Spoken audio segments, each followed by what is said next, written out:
cuando se lee. Sí, Aportando RD llega hasta ustedes por Telecanal 28 y también en todas las redes sociales. Síganos en nuestro canal de YouTube. Agradecemos, general, que nos sigan y también se suscriban.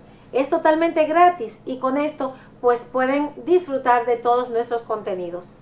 Es esencial la suscripción porque así le van a llegar las notificaciones de los temas que estamos tratando, se mantienen al día y sobre todo que pueden hacer cualquier comentario sobre un tema que requieran, que sea de interés, que sea de actualidad y que le den a la campanita. Así es, y si usted que está en otro país a veces dice que no le pueden llegar las notificaciones porque usted es médico, porque en el juzgado no le pueden llegar notificaciones, entonces suscríbase y cuantas veces usted quiera ver cuáles son los nuevos contenidos, pues se va a YouTube diciendo Aportando RD o escribiendo Aportando RD y ahí estamos. Ahora vamos a ver cuál es el tema en este bloque que nos tiene el mayor general retirado Miguel Ángel Cordero. En esta ocasión vamos a hablar sobre cómo describir los niveles del pensamiento político. Y es un tema muy álgido en el cual nosotros vamos a conocer por qué algunos políticos actúan de una forma y por qué otros actúan de otra forma. Que tú ves que un gobernante ha sido diferente a otro y eso interfiere en lo que se llama el pensamiento político. Yo quisiera entonces que nuestro director pues nos ubique unas fotos para poder y unas imágenes para poder diferenciar, para que podamos hacer el contraste entre un político y otro a través de la imagen, de la proyección de la imagen. Y mientras esto pasa, ¿qué usted nos puede decir? Fíjate, el pensamiento político, al igual que los niveles de la guerra, se tipifica en tres. Un nivel estratégico que está reconocido hacia un gran estratega, Karl von Clausewitz, y ese pensamiento, ese nivel de la guerra como pensamiento político, porque primero es un pensamiento político y después es un pensamiento de la guerra. Aquí vemos, por ejemplo, a Margaret Thatcher, que dentro del pensamiento político, de los niveles del pensamiento político, ocupa lo que se llama un pensamiento estratégico.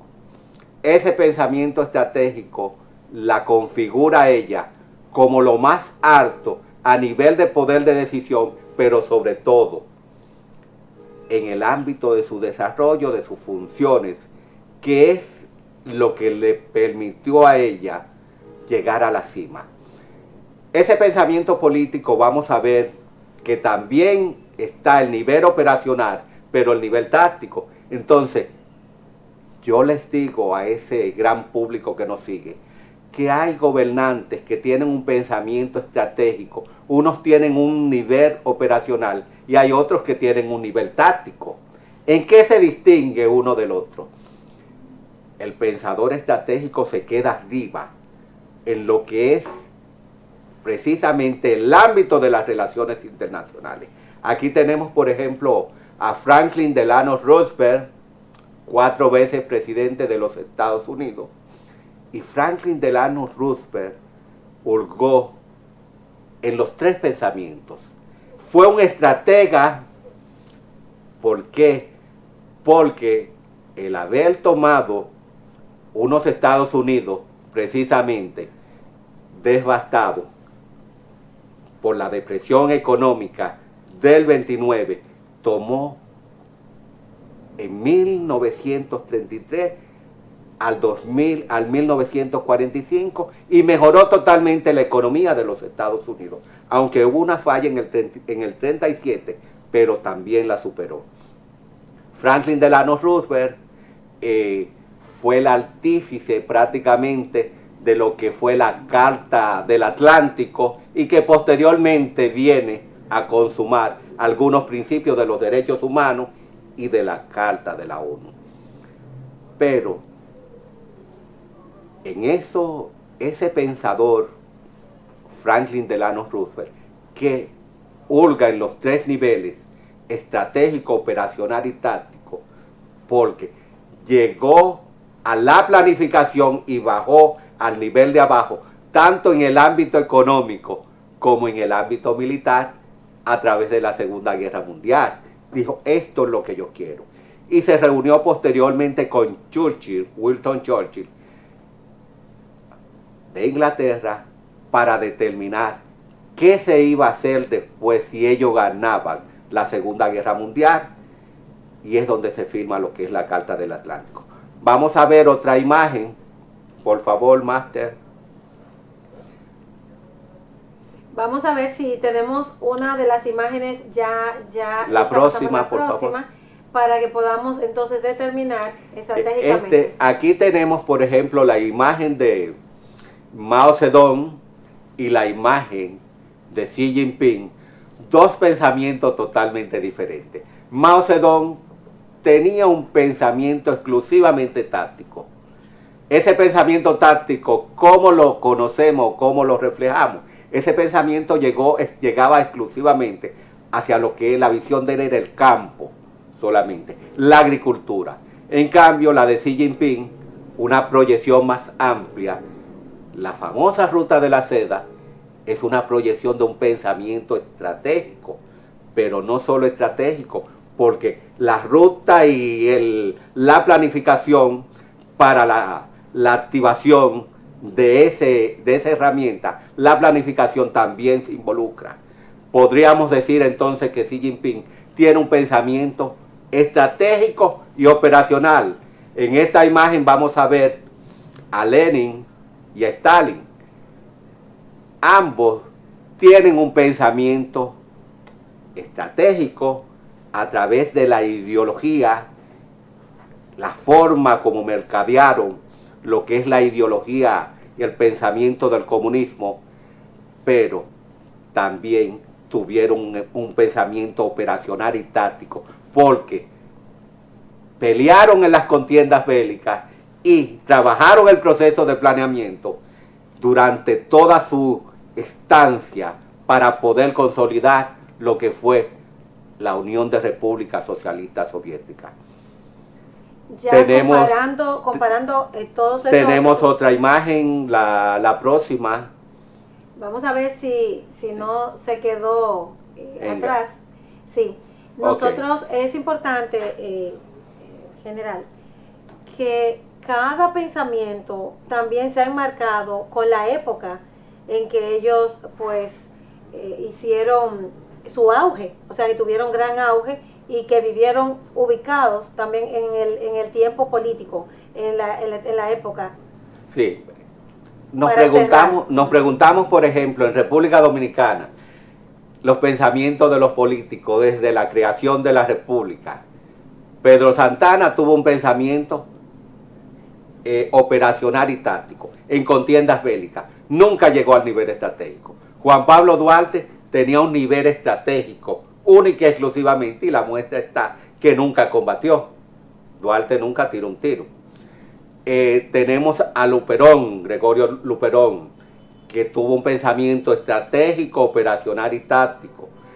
Pero tú te preguntas de los gobernantes actuales. Por ejemplo, el expresidente Hipólito Mejía, ¿qué pensamiento tú crees que puede tener? ¿Dentro de qué pensamiento cabría el presidente Hipólito Mejía? Un pensamiento al igual táctico. Y la muestra está que cuando se estaba candidateando, tú escuchabas que decía, el túnel lo vamos a sembrar de yuca. Es un pensamiento de primera ola, es un pensamiento dirigido hacia lo que es la parte productiva exclusivamente, pero no en el ámbito de las relaciones internacionales. Luego vemos al presidente Leonel Fernández, un pensamiento totalmente estratégico, y lo vemos en el campo de las relaciones internacionales, pero su sucesor, el expresidente Danilo Medina, vuelve y retoma lo que es el pensamiento táctico. Y una muestra evidente de ello está en las visitas sorpresas, que es una muestra del pensamiento táctico donde aterriza directamente el contacto con la población y la planificación de los proyectos, donde él mismo verifica el cumplimiento. ¿Y el actual presidente? Es difícil. Todavía yo estoy tomando tiempo para evaluar al actual presidente sobre qué contexto podría ubicarlo. Ubicarlo no tengo todavía. Más adelante ubicaremos al presidente Abinader. Entonces, recogiendo pues todos los pensamientos estratégicos, cuáles llegaron, que fueron excelentemente pues descritos, ¿cómo nosotros podemos entonces cerrar? Fíjate, si tú analizas lo siguiente, los que están bordeados por el pensamiento estratégico han necesitado táctico. Por ejemplo, cuando el presidente Leonel Fernández llegó por primera vez a la presidencia en el año 96, ¿a quién le entregó el nivel táctico?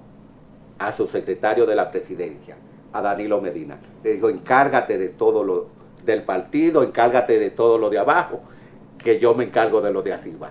Ahí está prácticamente describiendo esa eventualidad de los pensamientos. Encárgate de lo operacional y táctico, que yo me encargo de lo estratégico. El ámbito de las relaciones internacionales. Una figura que se nos quedaba, Rafael Leonidas Trujillo. Era un táctico, pero se hizo rodear de pensadores estratégicos. Peñavalle, el mismo Joaquín Balaguer, que fue secretario de Educación, pero el presidente Balaguer también era un pensamiento estratégico, pero se hacía rodear de táctico. Es decir, que lo que le falta a un gobernante debe suplirlo con un gabinete que sea operativo táctico, si es estratégico. Pero si es táctico, requiere de un gabinete que tenga estrategas y que tenga operacionales. ¿Por qué? Porque se requiere de lo que se llama un complemento. Nadie puede gobernar solo y violentar los niveles del pensamiento político. Por ello, nosotros entendemos que la interdependencia compleja también se da en lo que es la composición de la imagen política y lo que es, sobre todo, el pensamiento político para poder hacer una buena gestión. Nadie lo sabe todo y en ese sentido se requiere que usted se auxilie en sus eficiencias de alguien que tenga el manejo de sus carencias. Por eso se llama gabinete, por eso se llama gobierno, porque los gobernantes no están llamados a saberlo todo. Deben hacerse auxiliar, deben hacerse valer en sus áreas débiles de aquellos pensadores en el campo de lo que son los factores del poder nacional que puedan auxiliarle en el ámbito de la economía, en el ámbito social, en el ámbito militar, precisamente para llenar ese vacío que pueda existir dentro del ámbito del poder, el cual un presidente no necesariamente tiene que saberlo todo. Es nuestro aporte en Aportando RD y vamos a un corte comercial.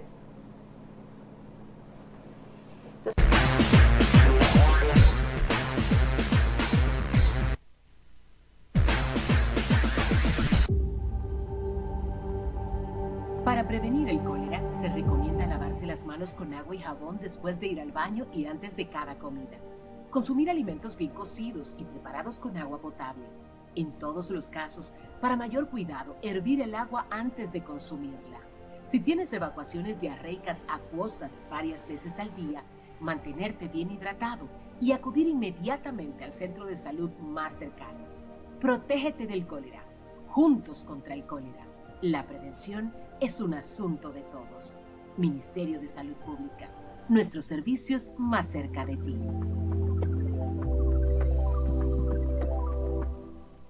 La salud visual es prioridad y en la provincia Sánchez Ramírez se encuentra COFamilia, que es el Centro Diagnóstico y Oftalmológico. Contamos con un equipo especializado y con un personal altamente capacitado. Realizamos cirugía oftalmológica, tomografía, sonografía, resonancia magnética, entre otras. Estamos ubicados en la calle 17 de octubre, número 5, del sector Acapulco de Cotuí. COFamilia, pensando en los más necesitados. Ha llegado al mercado Bonitosa Line, un producto realizado a base de aceites de argán y vitamina E para tener un cabello reestructurado e hidratado, un pelo lacio y con brillo. Bonitosa Line.